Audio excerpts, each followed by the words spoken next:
Hello guys, আসসালামু আলাইকুম। এখন আমি রান্না করব আলু দিয়ে মুরগির মাংসের ঝোল। তো আমি অলরেডি সব কিছু কেটে এখানে রেখেছি। তো এখন আমি আলুটা ভাজা করে নেব। আগে আমি নাড়াচাড়া করতেছি, হালকা কিছু লবণ দিতে হবে সাথে। আলুটা অলরেডি আমার ভাজা শেষ, তো আমি এখানে উঠিয়ে রেখেছি।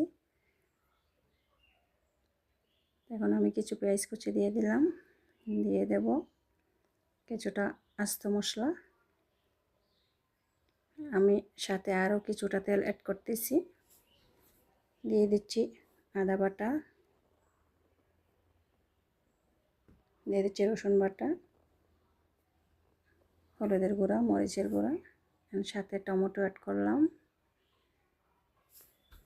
এখন কিছুটা পানি দিয়ে দিচ্ছি। মশলাটা অলরেডি মিক্স করতে হবে ভালোভাবে। তো এখন আমি দিয়ে দিচ্ছি মুরগির মাংসটা। তো এইভাবে রান্নাটা করলে সব কিছু মশলার সাথে মিক্স হয় ভালোভাবে। তো দিয়ে দিলাম আলুটা। তো এখন আমি আরও কিছুটা জল অ্যাড করব। দিয়ে দিলাম কাঁচামরিচ। তো অলরেডি জল অ্যাড করলাম। তো গাইস দেখেন, আমার মতন এভাবে ট্রাই করে ভালো লাগলে আমাকে ভিডিওটা লাইক, কমেন্ট এবং সাবস্ক্রাইব করবেন। ধন্যবাদ সবাইকে।